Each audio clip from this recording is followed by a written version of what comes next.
July 10th, and today we're running around on a food plot tour, checking out our plots, looking for any problems that we may have with weeds or insects, and also really just checking out our yield. We've had a good growing season so far for rain, so we're going to check things out. Now on July 1st, just before I left for the Florida Keys for vacation, Tim and I were doing one of these tours, and we noticed in our Eagle forage soybean plot that the Japanese beetle was starting to infest the plot.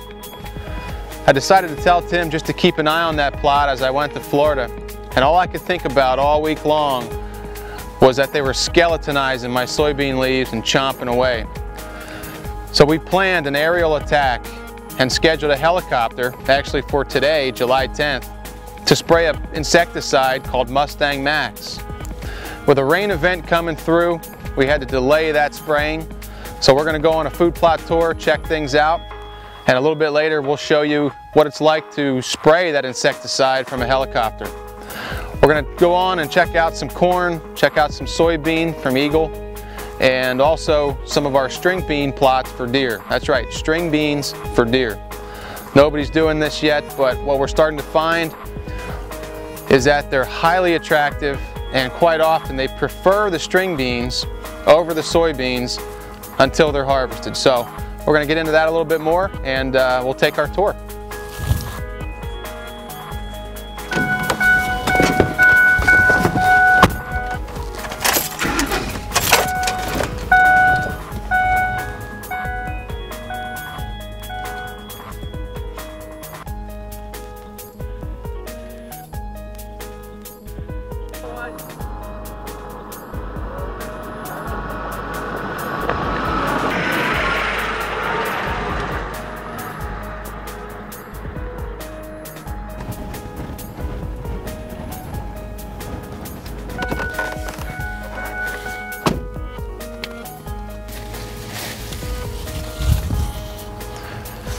You don't hear about people planting string beans strictly for deer, but here at Drop-Tine Farms we plant everything we can possibly get our hands on, always seeking the most palatable, highly nutritious, and attractive forage for deer.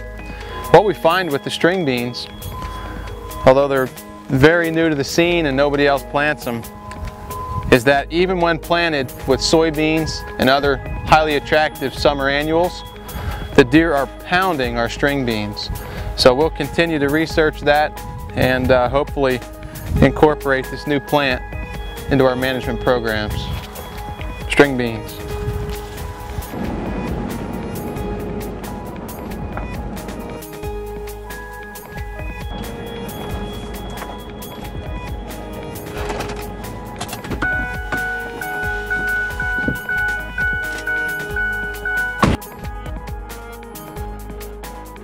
Okay, so continuing on our tour, we're now in the Eagle forage soybean plot, the very plot that, as you can probably see, we've protected with a Gallagher fence to bank the forage for a later nutritional gap.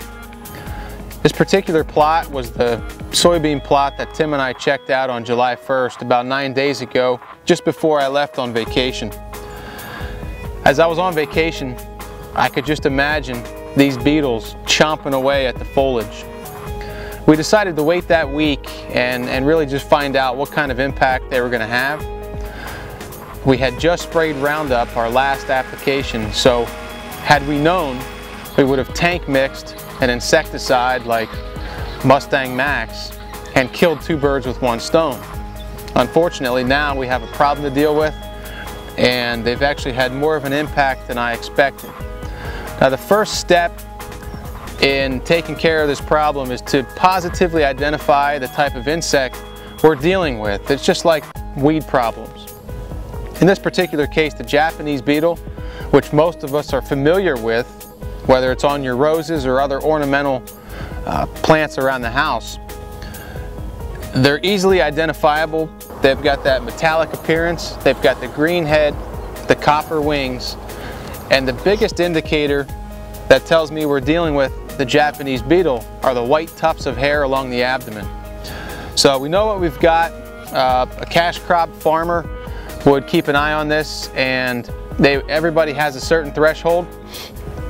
perhaps once they skeletonize 20%, 30% of the leaf, it's time to hit that with an insect application. For me, obviously we've protected this plot with a Gallagher, so it's our intention to have as much yield and forage as we can later on during that nutritional gap. So we've decided to go ahead and spray it again. We're not going to hit it on the ground this time. Instead, we're going to hit it with an aerial application. We've brought in a helicopter and we're going to apply that Mustang Max from the sky. So death from above. As I sit here, these beetles are literally flying. They're breeding. Sort of the life cycle of these beetles is rather simple.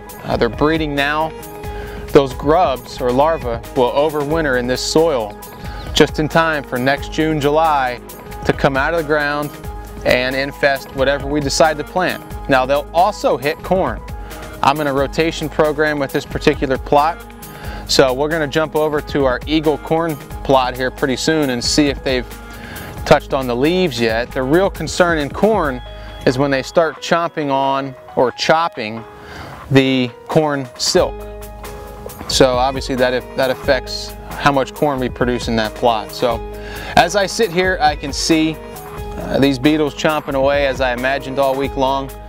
We had application today of not Roundup but Mustang Max, but the rain event sort of pushed us into a delay mode, so we're going to film this stuff for now.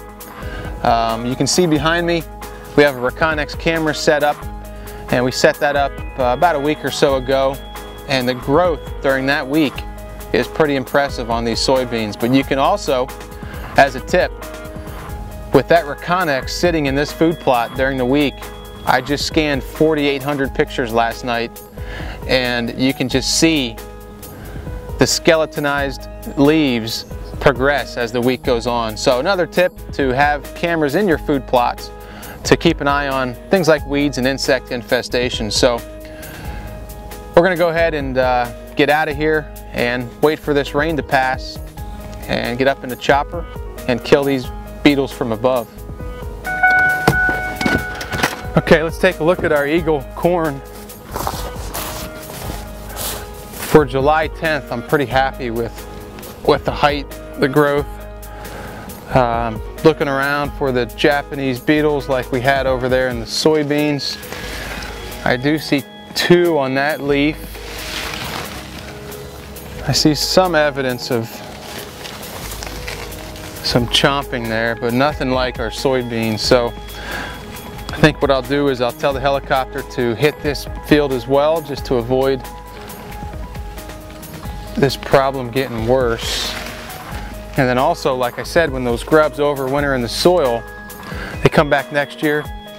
I want to knock that population back right now before it gets out of control. So this corn looks good.